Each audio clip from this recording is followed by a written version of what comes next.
Friends, welcome back to my channel. কেমন আছো তোমরা সবাই?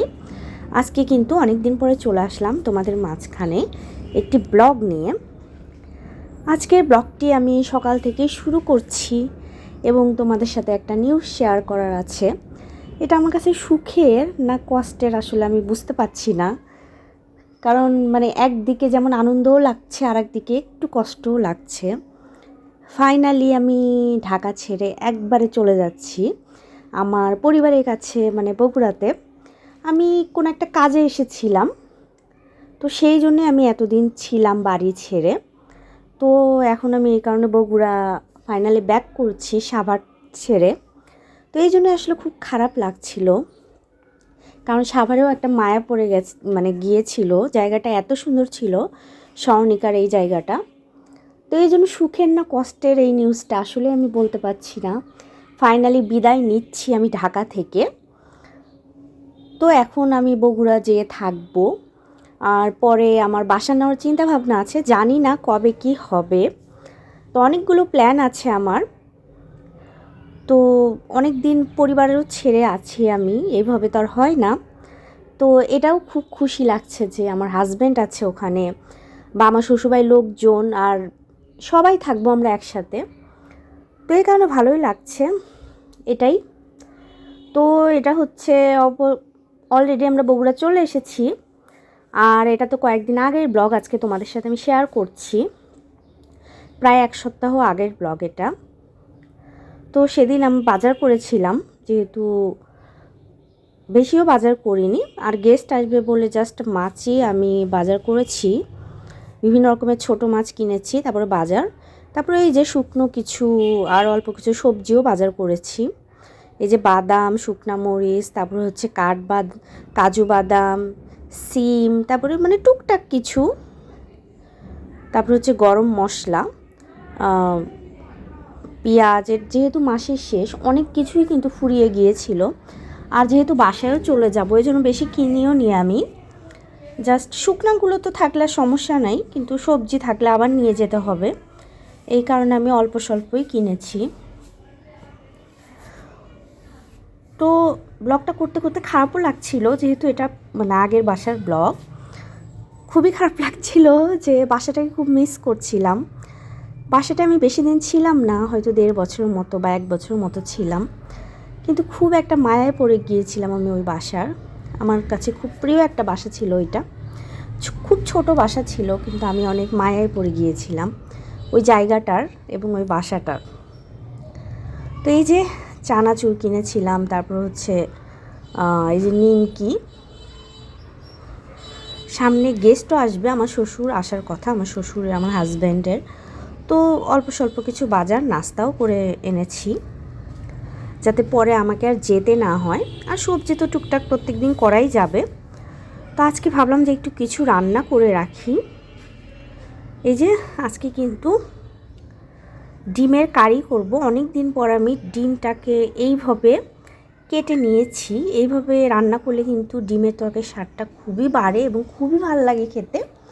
আমরা তো জাস্ট গোটা ডিম এখন রান্না করি, কিন্তু আজকে ভাবলাম যে একটু কেটে রান্না করি। এই যে এইভাবে দেখো, এখানে হাফ হাফ করে আমি কেটে নিয়েছি ডিমগুলো সেদ্ধ করে, তারপর লবণ হলুদ মাখিয়ে নিয়ে এখন আমি ভেজে নিচ্ছি ডিমগুলোকে। এই যে ভাজবো, এইরকম কুসুমের একটা যে তেল, যে ফ্রাই করব যে তেলে, ওই তেল দিয়ে তরকারিটা রান্না করলে আসলে স্মেলটা খুবই সুন্দর লাগে খেতে, আর স্বাদও হয় তরকারি অনেক। এই যে এখন একটু ফ্রাই করে নিচ্ছি।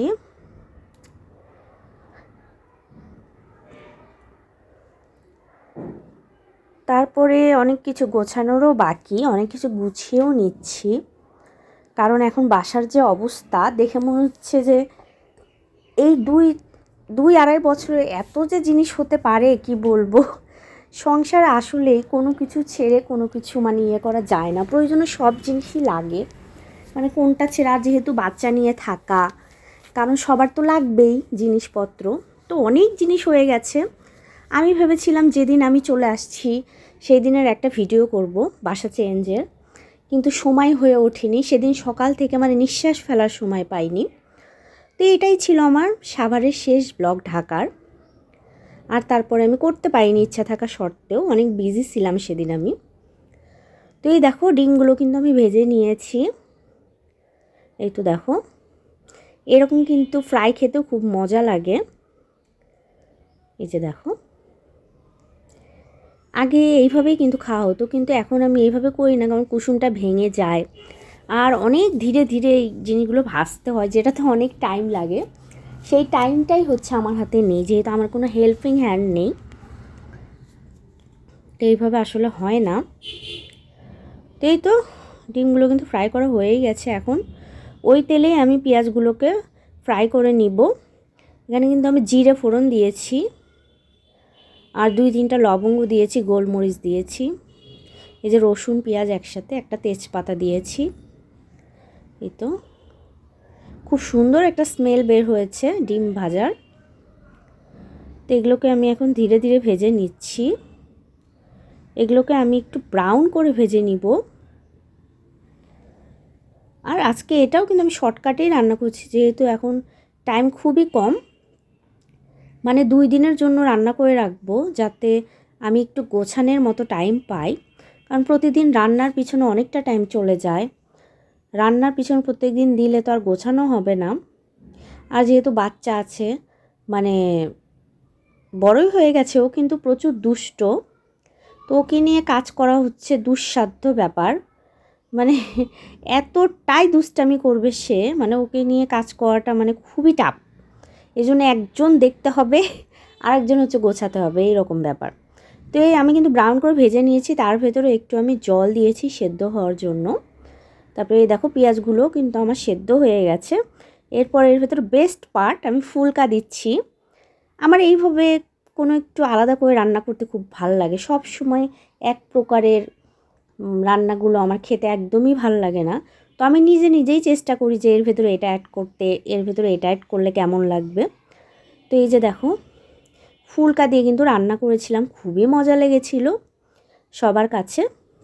একটু আলাদাও হয়ে গেল, ভালো লাগে আমার কাছে পেঁয়াজ কলি দিয়ে এরকম রান্না করলে। আমি কিন্তু পাঙ্গাস মাছের ভেতরে এরকম পেঁয়াজ কলি অ্যাড করি, ভাল লাগে খেতে। বা বিভিন্ন মাছের হচ্ছে জিরা বাটা দিয়ে যে ঝোল করি, এগুলো হচ্ছে শর্টকাট রান্নার ভেতরে এরকম ভাল লাগে খেতে।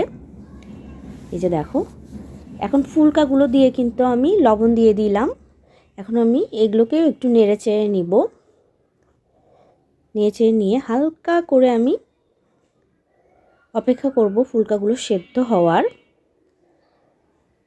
খুব ধীরে আমি আঁচে এগুলোকে ভাজছি, বেশি আঁচে ভাজলে আবার এগুলো লাল হয়ে যাবে, তো আমার ওইভাবে ভালো লাগে না।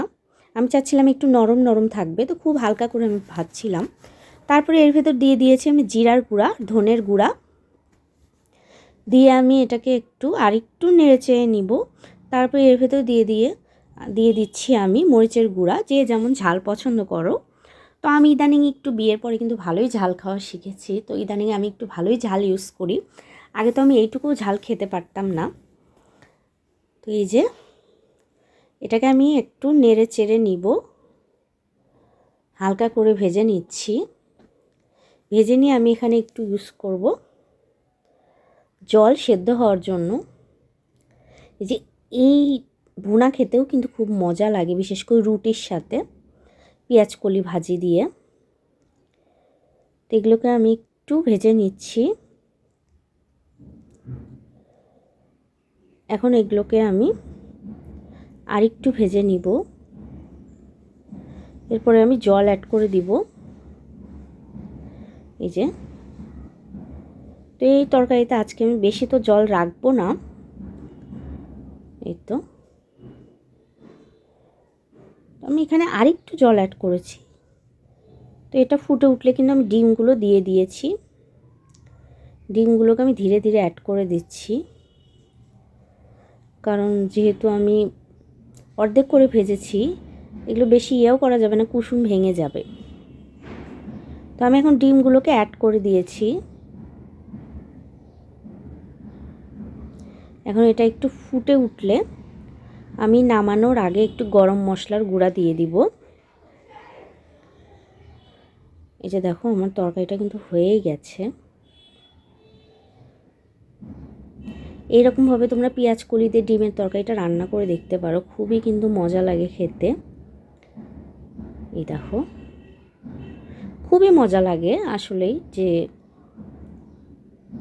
এই তো তোমরা জানিও যে এইভাবে কি তোমরা পেঁয়াজ কলি দিয়ে ডিমের তরকারিতে রান্না করো কি না।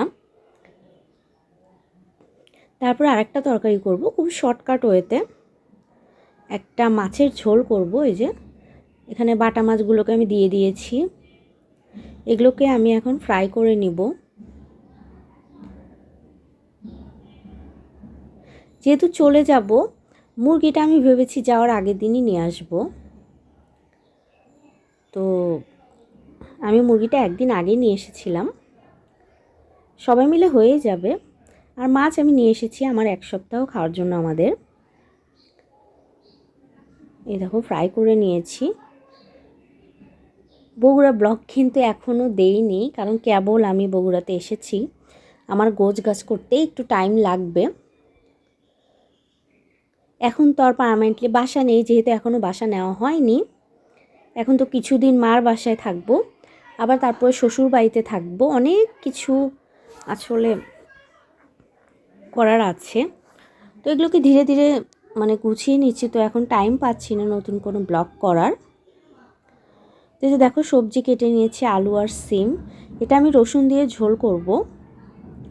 আজকে বললাম না অল্প টাইমে যেই রান্নাগুলো হয় আমি সেটাই করতে চাচ্ছি। এই তো খুব ঝামেলা ছাড়া আর কি। সবজিগুলোকে দিয়ে দিয়ে কিন্তু আমি লবণ হলুদ দিয়ে দিয়েছি, এখন একটু নেড়ে চেড়ে নিব।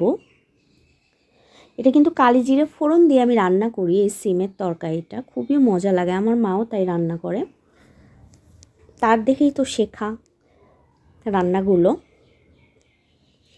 আমরা হয়তো মানে বিয়ের আগে এত রান্না করি না, কিন্তু আমার মায়েদের রান্না তো দেখি, তাদের দেখেই কিন্তু আমাদের রান্নার বেসিক তৈরি হয়। হয়তো বা আমরা করি না, কিন্তু তাদের থেকে কিন্তু শেখা রান্নাগুলো।